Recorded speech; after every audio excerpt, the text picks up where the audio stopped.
Every president has an official portrait that is painted of them. And they're all pretty much the same, right? Every president, they're like standing there and they got a coat on, and that's pretty much everyone, right? They really started to stink, though, in terms of quality with JFK, right? JFK was the first portrait that was different, right? A different color scheme, and he's looking down, he's not looking at you. But then after that, the quality just, it's like we forgot how to paint. This is Reagan's portrait. It's just like if you look close, like it's just not good. And then this is the one of George W. It looks like he painted it. And then Obama's is the worst of all, of course, right? Looks like he's coming out of a bunch of weeds behind him. And then Michelle's is even worse than that. Like, what is that? Like some high schooler drew that. But it's all very hip. The whole thing's very hip. But anyway, Biden's official portrait, yet to be unveiled. But surely it will be inspired by scenes like this. He will have the first presidential portrait of a president's back. Now, every president has been seen and videoed walking away from the camera, going to Marine One or Air Force One or whatever. But it seems like no other president has ever walked away from the cameras and from reporters and from the American people and from a crisis and from a moment that demands leadership like Joe Biden has this last year. Does that make sense? Like every president has to walk to the helicopter. But I don't remember a president walking to the helicopter at the worst moments, at moments when it demands leadership. When he walks away from the importance of the moment. Moments like when Kabul was falling. Do you remember? And people were literally clinging to the wheels of the airplanes as they took off from the airport, and they'd let go and they'd fall from the sky. People so desperate to leave, knowing that they're going to get killed by the Taliban. And do you remember our president's flippant response to that? But we've all seen the pictures. We've seen those hundreds of people packed into a C-17. We've seen Afghans falling. That was 4 days ago, 5 days ago. What did you think when you first saw those pictures? That was 4 or 5 days ago, man. What are you even talking to me about? First of all, it was like 1 or 2 days before he said that. But whatever. Even if it was 4 or 5 days, right? That's what I mean. That's a turning his back moment. Why even worry about it? It's 4 or 5 days ago. Let's turn our backs on that moment, right? Scenes of reporters being aggressively ushered out of the room, feeds cut off at weird times, like the president gives this weird address or something in a set, right? They don't do anything in the Oval Office anymore. For the first time I've ever seen, they set up a set that looks like the Oval Office, which is kind of weird too. And they'll do a thing and then they cut the feed off. Questions not being answered when clearly they should. Here's a weird moment where Joe Biden's eye filled up with blood. Let's just ignore that. And then you get moments like this. And when will Americans get those free COVID tests? Are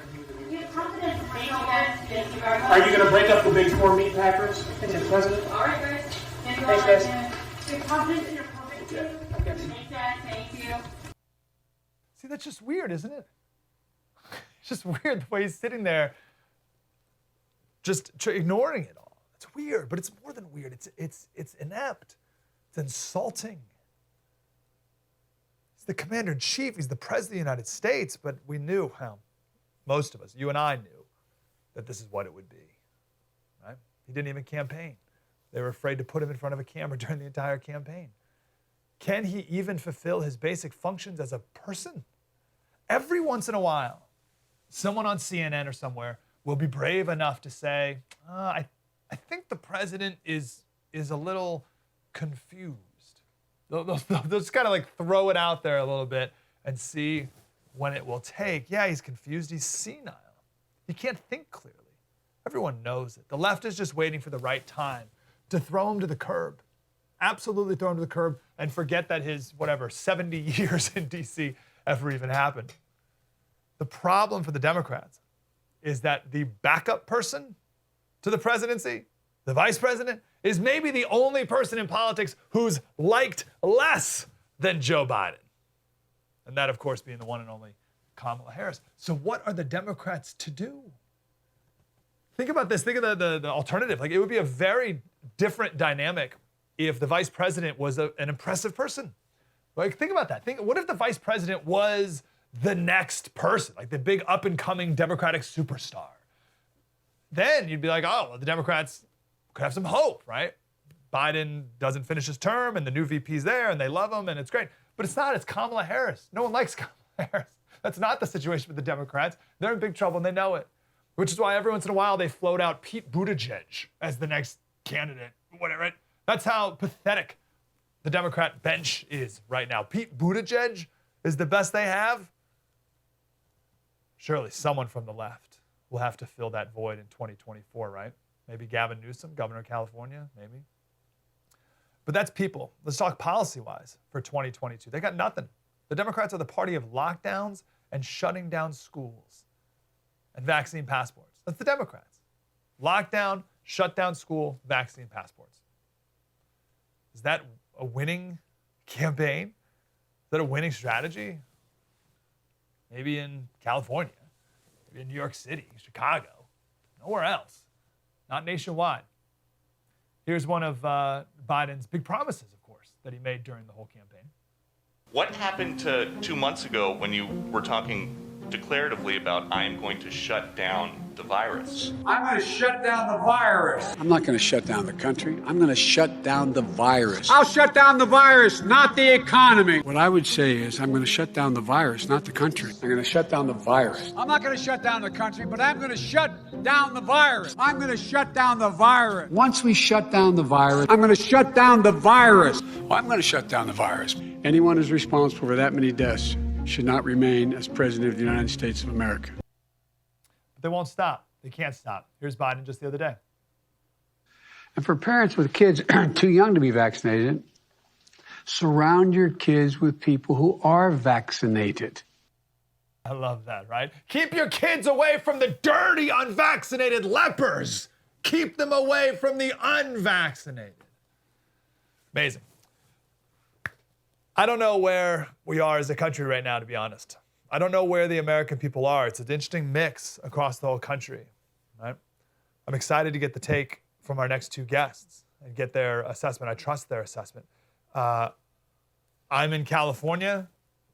I don't have any hope for California. There's no hope for California. I was just in Georgia. That's a totally different country. I hope the people of America have a greater love of freedom than the people in charge. I hope, still, I hope the American people will rebuke the party that's in charge right now coming up at the end of this year. Inflation's going to get worse every month. The economy is going to get worse. No matter how many times the Barbara Streisands of the world parrot the White House and talk about how things have never been better. It's the best economy ever. Like, what are you talking about? The only hope the left has is that, politically, is that the Supreme Court overturns Roe v. Wade, and then there'll be a big push for reproductive rights, right?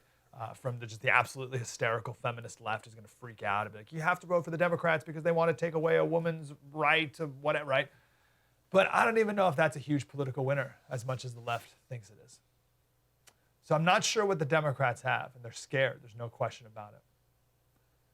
But quite frankly, we should all be a bit concerned because Biden's been president for 1 year. 1 year. Look at the damage that's been done in 1 year. How much can be done in the next? Hey, Slater Crusaders, check out our special about the state of the Democratic Party. If you're a Democrat, you are not happy with the situation right now. We're going to talk about Joe Biden, Kamala Harris. We'll talk about the Democratic Party's bench. They got nothing. But when you have Kamala and Gavin Newsom, who is the Democratic Party machine going to support? We talk about that and the social credit system that's coming our way, all on our latest special. Become a supporter and download our First TV app and watch it on demand.